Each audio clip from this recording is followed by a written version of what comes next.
Estamos en línea con el doctor Marcelo Gallo Tagle, que es presidente de la Asociación de Magistrados Nacionales, de la Justicia Nacional, y que hemos hablado con él en otras ocasiones. El año pasado, recuerdo, por los proyectos que daban vueltas de reformas judiciales en el Congreso. El doctor Gallo Tagle es juez en lo civil, un fuero que integró la doctora Hayton, y por eso se nos ocurrió llamarlo y ver un poco para ver si había alguna información dando vuelta en la justicia por la repentina salida de Hayton y un poco cómo debiera reemplazarse su vacante o su lugar. Marcelo Luzo Fernández, lo saluda, ¿cómo le va? ¿Qué tal? Buenos días, ¿cómo les va? Bien, muy bien. Bueno, no es que estamos haciendo hinchada por las mujeres, pero suponemos que en la lógica indicaría que el cargo de la doctora Hayton sea ocupada por una mujer, ¿no? Sí, comparto esa lógica, la compartimos en la asociación. De hecho, al presente hay muchos pliegos que hoy por hoy están suspendida su tramitación, frenada, no sé cómo queramos llamarlo, en el Poder Ejecutivo, en la discusión de ver si las propuestas que se envían al Senado son cubiertas por mujeres o no, y si la proporción está equilibrada o no. O sea que es un tema que va más allá que incluso la vacante que acá se genera en la Corte. Y sí, es una inquietud que creo que nos alcanza a todos. O sea, el Poder Ejecutivo lo está deteniendo, no quiero usar la palabra deteniendo porque pareciera negativa, pero está analizando qué nombres se proponen en algunas ternas que todavía están pendientes de cubrir por esta cuestión que también los afecta. Y una cuestión que vos mencionabas recién en torno a que la doctora Hayton era jueza de la Justicia Nacional en lo civil, en lo que en ese punto, y en otros tantos también, pero en ese punto particular me une mucho a ella.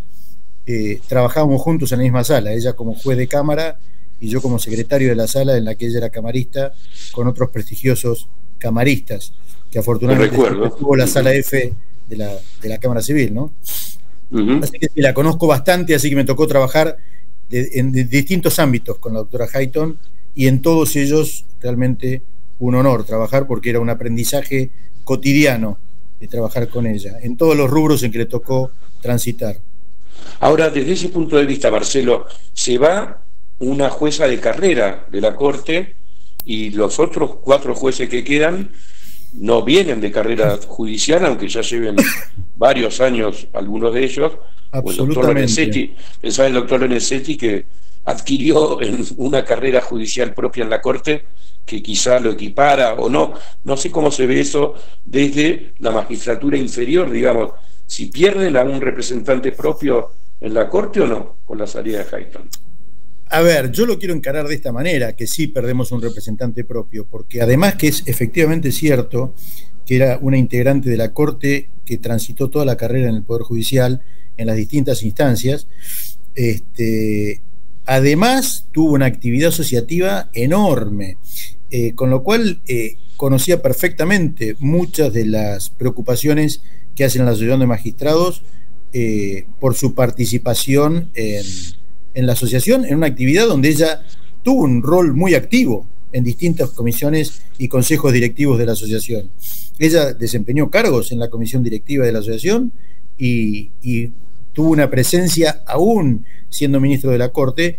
Claramente varió su participación, ya no era en consejo directivo o en la vida política de la asociación, sino en sumarse a todas aquellas actividades que estuvieran vinculadas con actividades que ella desempeñaba en la Corte, para tratar de, a través de la asociación, promoverlas, sea en cuestiones de mediación, en cuestión de género, en cuestión de capacitación.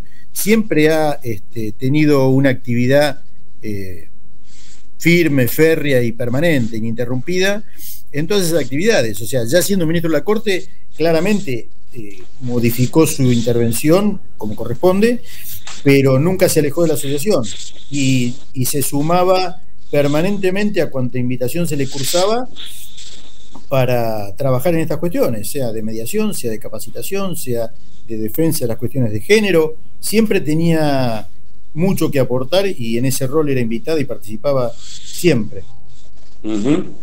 Bueno, y siguiendo con el tema femenino, los antecedentes de los 2 últimos presidentes de la Nación quizá no sean del todo favorables en ese aspecto, desde el punto de vista de que el expresidente Macri propuso a dos varones, Rosenkrantz y los doctores Carlos Rosenkrantz y Horacio Rosati, en su momento, cuando desde este punto de vista estamos hablando, bien podría haber sido una mujer y un hombre, por poner el ejemplo, y el doctor Alberto Fernández, actual presidente de la Nación, me viene a la mente el recuerdo de una cobertura en la Cámara Nacional Electoral, donde quien había terminado primera en el concurso era una mujer, la doctora de Lázari, si mal no recuerdo el apellido, y eligió a un juez tucumano, el juez Beca, que ya integra la Cámara.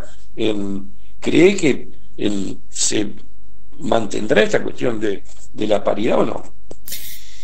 A ver, en ambos supuestos, en ambos presidentes, la voluntad de respetar el cupo, el género, la designación de una mujer, al menos en lo que argumentaban, siempre lo vi presente, más allá de que se hubiera reflejado después en los hechos o no, siempre lo vi presente, pero también entiendo que es una construcción compleja en la cual hay que evaluar ciertas circunstancias y ya hay una cierta actividad discrecional del presidente en todos los casos, en ellos dos y en todos los que ya fueron y lo van a hacer, al momento de decidir la terna, donde valorarán un montón de circunstancias.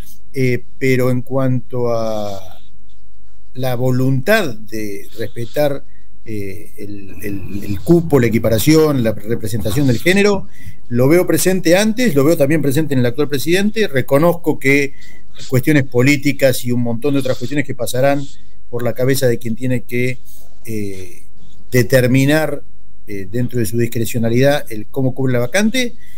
Creo que la voluntad la han manifestado. Espero que en este momento se pueda ver reflejado en el momento de cubrir la vacante, ¿verdad? Y pueda ser una distinguida jurista quien ocupe ese cargo en la Corte. ¿Los tomó por sorpresa la renuncia de Hayton en la asociación? Absolutamente, absolutamente. No era una cuestión que estaba imaginada por nosotros que iba a ocurrir. Creo que todos han manifestado lo mismo. Hasta hoy en un diario estaba leyendo que el propio presidente manifestó que se sorprendió cuando a través de un diario se habría enterado. No sé si fue así que se enteró o no, pero en la manifestación que salió en un diario que se había enterado por los titulares. El propio presidente, que según dicen fue quien había propuesto, arrimado al presidente entonces Kirchner, el nombre de la doctora Hayton, ¿no? Así es, o por lo menos así se informó oportunamente, ¿sí? Sí, así es. ¿Y cómo ven desde la asociación, Marcelo, estos corrillos y dimes y diretes a través de los medios trascendidos entre la interna, entre comillas, de los jueces de la Corte? Me parece que se agranda un poco por la elección de una autoridad, pero que después el resto es normal, o influye esos ruidos en lo que son los fallos o las sentencias de la Corte. A ver, es un tribunal colegiado.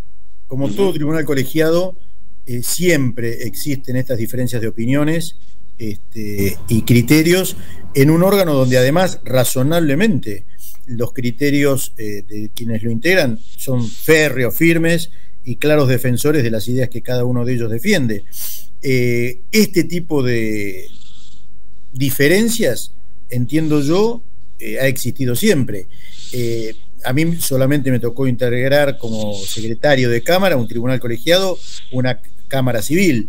El honor que tuve de compartir con todos excelentes camaristas, donde obviamente existían diferencias y discrepancias, pero yo tuve la suerte que todas esas discrepancias eran tratadas con una altura y una solvencia que era seguir capacitándome en forma gratuita cotidianamente, escuchando esas discusiones de estos magistrados. Pero las diferencias existen siempre. El tema es cómo se tratan o cómo trascienden puertas afuera del tribunal, pero las diferencias y las discrepancias existen siempre. Se tratarán con mayor o menor energía y de una u otra manera en cuanto a los criterios que cada uno sostenga, pero como tribunal colegiado que es, razonablemente existen permanentemente diferencias de criterios, de enfoque, de cómo, tanto desde el aspecto jurídico como de la tramitación del tema para avanzar con una solución. Con lo cual, que existan esas discrepancias o diferencias no me asusta ni me preocupa. Me preocupa que sean tratadas de la forma más seria y idónea posible y, dentro de lo posible, con la mayor reserva internamente dentro del tribunal colegiado. Pero no me asusta que haya diferencias y discrepancias, y razonablemente en un órgano como la Corte, donde cada uno de sus integrantes tiene férreas convicciones y conductas para defender idóneamente sus posturas, no, eso no me asusta. Me preocupa que por ahí tomen una trascendencia donde después, a través de los medios, se van deformando esas diferencias y generando criterios y conclusiones que a veces sí, no nos ayudan, pero es un poco en ese criterio de quien lo trasciende y lo difunde, qué conclusiones saca de esas discrepancias. Pero en un tribunal colegiado existen siempre esas diferencias y es razonable que eso ocurra, ¿no? Hay una vieja cuestión, Marcelo, que da vueltas en la Corte de un caso como tantos otros que tienen estudios sin plazo para definirlo, pero que atañe a la magistratura, que es la integración del Consejo de la Magistratura, la composición actual a partir de una ley de la 24080, creo que es la de... No, me confundo de número. La del gobierno de Néstor Kirchner en 2006 y que redujo le dio preponderancia a la política, en una palabra, por sobre los estamentos técnicos. Sí, en síntesis, para volver o no a la vieja ley en la que eran 20 miembros y no 13. Sí. Y sí, es un tema que nos preocupa porque con esa integración, con la actual, con cualquiera de las integraciones, igual subsiste el permanente reclamo nuestro, donde la Constitución claramente establece que la composición del Consejo de la Magistratura debe estar integrada en forma equitativa entre todos los estamentos que la componen.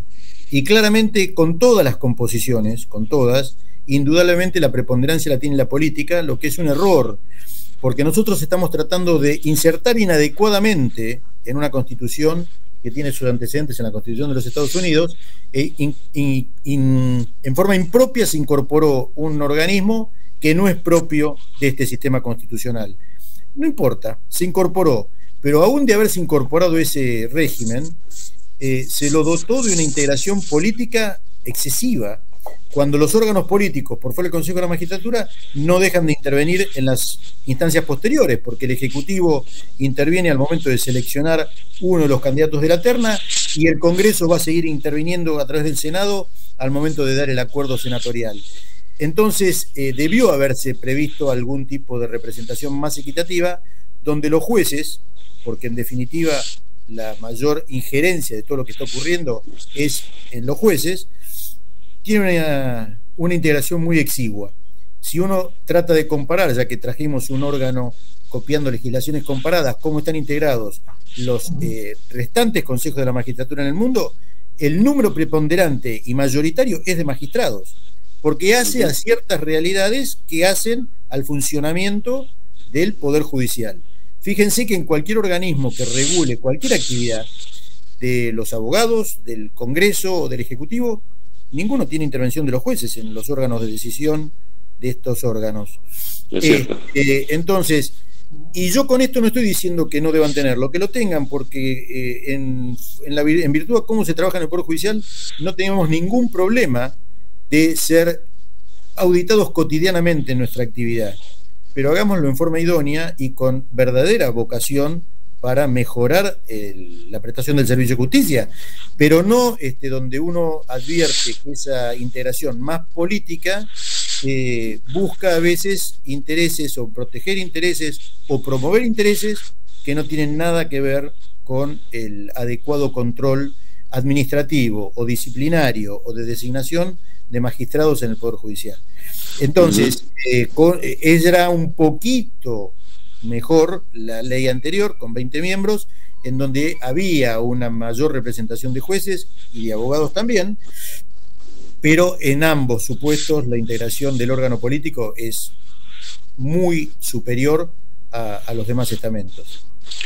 ¿Y cómo debería implementarse si, como dijo el doctor Lorenzetti y sugiere la colega y amiga Paz Rodríguez Niel en La Nación, que el doctor Lorenzetti dijo está en agenda esta cuestión, dando a entender que por ahí puede haber alguna próxima decisión de la Corte. ¿Y cómo se implementaría si la Corte declara inconstitucional la actual ley? Vuelve automáticamente a la integración de 20 y esto se hace ¿la Corte tiene que poner alguna especie de guía instructiva de cómo hacerlo o queda solo en la política de implementar eso? La respuesta es no sé.